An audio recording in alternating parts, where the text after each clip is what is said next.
Tell you this real quick story, man.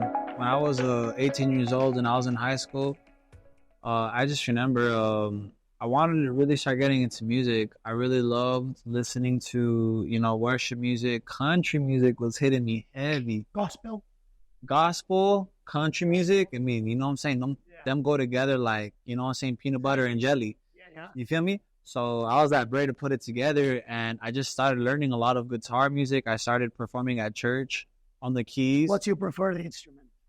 Honestly, my preferred instrument to go perform is guitar because it's more mobile. My favorite instrument is piano, though. Piano? You play piano? Yeah, I love piano. So in your artistry, you pretty much, music-wise speaking, you're versatile with most instruments, right? I mean, I'm really good at guitar and piano. As far as other instruments, I'm not very well versed. The only other instrument that I'm trying to really grow and get better at is my voice, because your voice is an instrument. Oh, yeah. Whether you're using it to speak, talk, or sing and vocalize.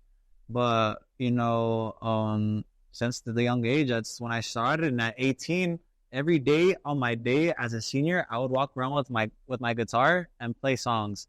I was learning cover arts. I was learning people like, you know what I'm saying? There's some cool country artists that I really like. I like George Strait. I like Ed Sheeran. George Strait. Amarillo by morning? Yeah. Amarillo by morning. Amarillo. You were wearing Amarillo, you know that, right? Yeah. Yellow. Just to see you smile by. Just to see you. One of the first songs I learned was "Just to See You Smile" by Tim McGraw. Wow. Yeah. That's a little bit newer than Amarillo by morning, but yes, a classic.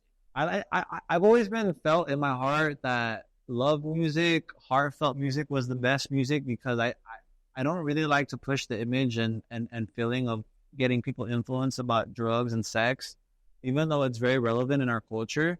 I think there's just some beauty in about being able to make some pure, clean music. It's timeless. Beethoven is timeless. You know what I'm saying? Mozart's timeless. Absolutely right. Violinists are the music without words is timeless, but there are some very beautiful operas that are to this day timeless. Interesting. I'm sorry that 23 years old, which is a great age to enjoy the kind of music that you're talking about, timeless music of the likes of Mozart, Tchaikovsky, Beethoven, Robert Puccini, things like that. It's amazing. What do you think about that too? Because you're a musician. I mean, you guys are both musicians. We're both musicians. Art designers. I mean, fashion designers. Everything came together. Fantastic. So I was talking to you right before, and for me, music was very different. For me, it came out of necessity. Yes. So, expand about that. Yeah. So very important. When I was younger, my mom was diagnosed with a brain tumor. When I was 7 years old. Yeah. And during that time frame that she was getting better, she's had 5 open brain surgeries. And Wow. So, 5. I didn't even know that. And so she was sick for the majority of my entire childhood. And during that time, I was basically sent from family to family, uncle to uncle, aunt to aunt. And unfortunately, nobody was really taking care of me. And they weren't really paying attention to my education. And it wasn't until I was 9 that the school system realized this little girl can't even read. And so my mom, she was trying to figure out ways to get me to read, but they ended up realizing there's a reason behind that. I was diagnosed as being high functioning autistic. And so I was a very smart kid. I just wasn't able to pick up how the other kids were learning. I learned in a very different way. And so somebody told her, you know what, you should put her in a choir. You should teach her music. We've heard that, that could be a therapy. And it's motivating, by the way. So. Yes. And so we ended up going into church. I've been in church just like you my entire life. I grew up with the music ministry my entire life. But because of that, so when I went in, that's what taught me how to read. I didn't know the words that were written on paper, but I understood the beat of the music. I understood the tonality, and I understood what I was feeling when I sang. And for me, music became my first love because it taught me language. Exactly. And if it weren't for that, I wouldn't even be where I am right now, because music is what molded me and what created my life from that moment on. Not to mention, during the times that I had the most struggles, the most pain, is when I turned to music. And, and some people, they can't afford therapy. Some people aren't even aware. Most people, yeah. Think about the to big me, number. music was my therapy. I grew up with Yolanda Adams, with CeCe Winans, and all of this music was just the Craig sisters, the Clark sisters. And so for me, you guys I'm sorry, but you got some references that are amazing because the likes of George Strait, I can think about the 70s, something like that. So it's amazing. So young, and that you get all the references. And you also mentioned some, as Josh did, some classic musicians, so it's fantastic. Carry on, I'm sorry. Thank you. So I ended up going through music my entire childhood, but taking it into high school and then actually rolling it over into college. While I was in college, I ended up going in and I was thinking to myself, I'm going to go in for performance for, Broadway. And little did I know, they stuck me into a whole different direction. And I ended up getting 4 years of studying classical music and ended up becoming a trained opera singer. And I'm just like, hey, this is not the way that I wanted my life to go. But you know what? It taught me everything that I needed to know about music, the technicalities of people. Wait a minute here. You are a trained opera singer, or they started training you? They started training. Oh, you weren't in the room right now when she's saying what she's saying. You know what? No, that's true. Did you hear it? I have to right here. Everything. No, wait a minute here. It's not that I have to. We have to. The whole world has to. Please, by all means. Oh my goodness! Yeah, show us. Something. What you just were singing was gorgeous. But he wants to hear opera, so it's different. Yeah, well, if it is something different, I mean, that's whatever. Whatever, because everything she sings is good. But now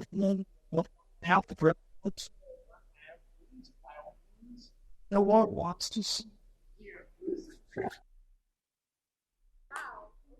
I'll sing a little snippet of a opera song. I can't remember who it's by, but somebody will catch up.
Questo di dire una cosa, perché tutto il mondo con l'applauso, va.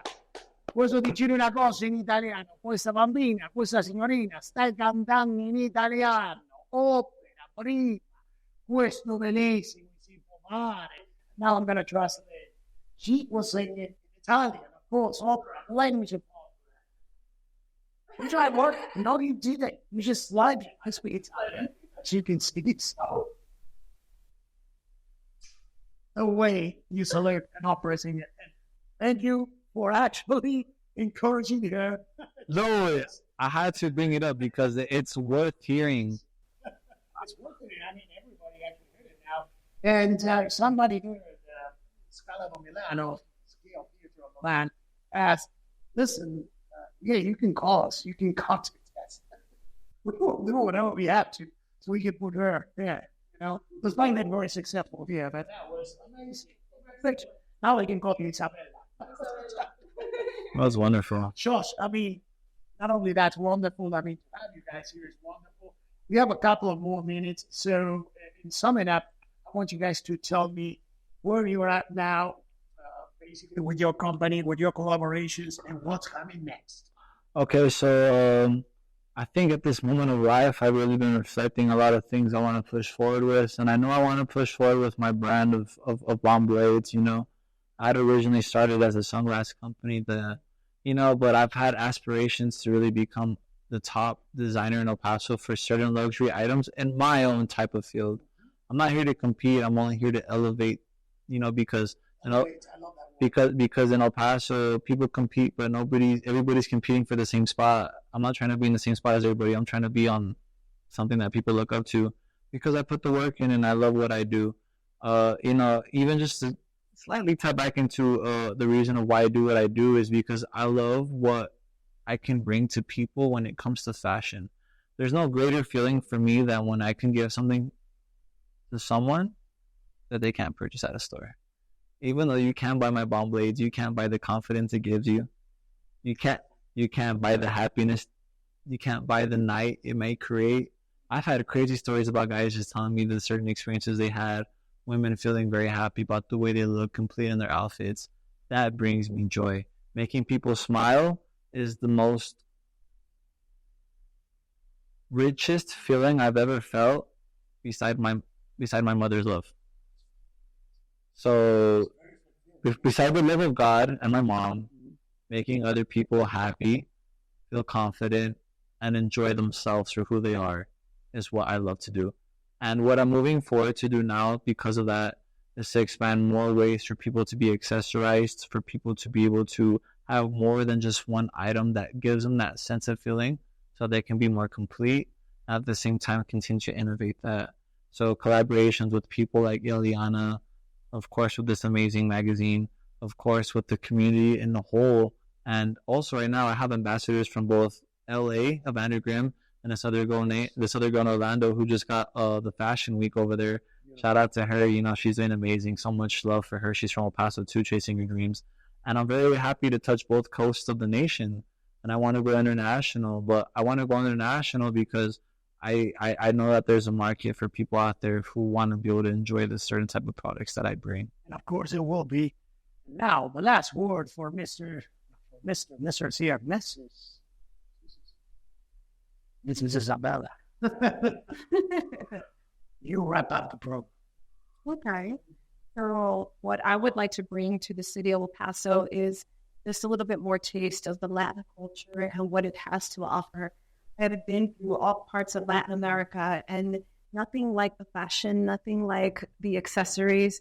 Customs and uses. But that's the thing. It's the custom, it's the music, it's the language, it's the culture that comes with it. And I want to bring that through my brand, through the clothing, so that people can feel a little piece of Argentina, people can feel a little piece of Venezuela, Perú, Brasil, Chile, Cuba, sí, México. DIORA fue creado para significar a todas las mujeres de Latinoamérica. Todas somos DIORA. O sea, DIORA representa a todas las mujeres de Latinoamérica, ¿verdad? Sí. Eso es muy bueno. DIORA represents and was created to represent, redundantly saying it, now women of Latin America, of Latin American women. And that is fantastic. Guys, we have to wrap it up, but I would like people to know where to find you from every single corner of the world. I want them to know exactly where to contact.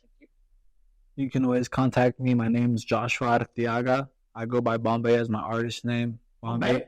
Like Bombay, India? Now it's Mumbai. But yeah, there's a Bombay and a Mumbai. Funny, interesting, that name came into my head and I never heard it before. So that was really weird. Cool. I hear stuff in my head sometimes. That's part of the creative process, I'm telling you. You first read in your head, then it goes through your heart, your spirit, and then it comes out. You spirit out. What do you know? Yeah. Wearing it or listening to it, right? Yeah, and so I just stuck with it. Bombay_comes on Instagram. You could also find me on the same tag on TikTok. Of course, I have my website, bomblades.com. So everybody who's interested in being able to want to tap in, come follow, come search it. You're not going to be disappointed. You're going to be very happy to be able to elevate your fashion at an affordable price. So amazing. And of course, you're going to be able to read that on the bottom of your screen. And this podcast, my dear Isabella. They can find us not just on our social media platforms, but they can also find us on the next issue magazine. of Here Magazine. And that way you guys can take a look at our style when it comes to our clothing and to our sunglasses. So you guys will get a really nice treat on the next issue. But if you'd like to know more a little bit about me, you can find me at _Illiana official on Instagram, or you can find me on Facebook under Illiana Isabel Villalpando. I like that one, the whole name. Thank you. So sexy and appealing. Fantastic. Thank you. Thank you. And of course, if they want to learn more about my organizations, they can go ahead and find me at illianavillalpando.com, or they can go through our organization, passadreamfoundation.org, or for our Colombian shapewear and DIORA.com, or at TiciniGirl.com. You know what? I really love to be around this wonderful, young, yet very experienced, very creative, well-formed and informed people. It was really a pleasure, guys, because I learned a lot. And I hope I keep on learning from people like this. And I really do hope that you keep on searching and looking for people like this all over the world. Consume their art, their fashion, their ideas. Then we can really think about having a way better world than the one we have today. We're already working on it. My name is Marcelo Palermo. This is Mindy here. See you in the next episode of our podcast. Thank you, guys. Pleasure. Thank you. Thank you so much. See you next time.